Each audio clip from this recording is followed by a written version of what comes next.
les réactions politiques. On en a de nouvelles, on écoutera Emmanuel Macron dans un instant.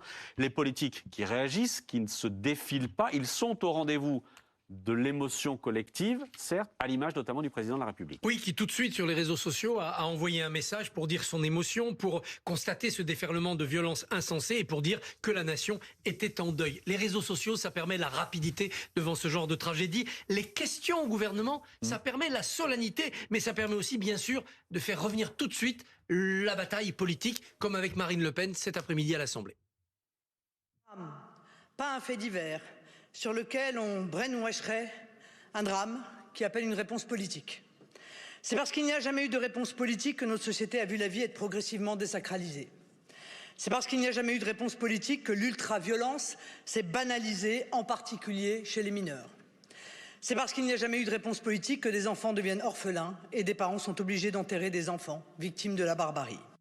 Brainwashing, on va revenir sur cette polémique. Ce n'est pas là une récupération du type « votez pour moi, je ferai mieux », mais tout de même, il y a beaucoup de sous-entendus. La récupération, on peut en faire une typologie en trois catégories. D'abord, le constat qui stigmatise la situation pour dire « c'est inacceptable, il y a une urgence politique et donc tournez-vous vers moi ». C'est le cas par exemple aujourd'hui avec Éric Ciotti qui nous dit qu'il est bouleversé, bien sûr, mais qui signale que l'école doit redevenir un sanctuaire face à l'ensauvagement national. Ensauvagement, un terme qui est facile à comprendre, plus difficile à expliquer, plus difficile à définir. National, pour signaler à l'opinion que plus personne n'est à l'abri, n'importe où, n'importe quand, n'importe qui peut être frappé.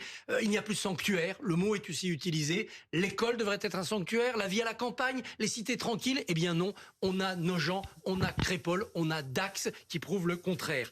Il y a aussi, dans la récupération, une manière de dire c'est la faute du gouvernement. Et c'est vrai que les gouvernements sont responsables de ce qui se passe. On le voit encore une fois avec Marine Le Pen, qui dans un message a dénoncé l'apathie du gouvernement et lancer un appel entre les lignes, c'est-à-dire avec le RN, ça ne se passerait pas comme ça. On l'a vu aussi dans un autre genre avec Jean-Luc Mélenchon. Jean-Luc Mélenchon, lui aussi, sur les réseaux sociaux, fait un message. Le message est très clair. Il dit attention, on doit méditer notre rôle d'adulte, de parents, et puis il faut réfléchir à la santé mentale. C'est très bien, il a raison, c'est des phénomènes de fond. Mais c'est une manière aussi de dire ces jeunes qui passent à l'acte, il y a une certaine forme d'irresponsabilité, ils sont victimes de la société. On est un peu dans la culture de l'excuse. C'est surtout une manière de dire que les solutions ou les analyses de la droite dure, le lien entre immigration et insécurité, le lien entre l'insécurité et l'effondrement de l'éducation nationale, tout cela, ça n'a pas de valeur. On est encore dans la politique. Le troisième niveau, et on l'attendait aujourd'hui, c'est des propositions concrètes.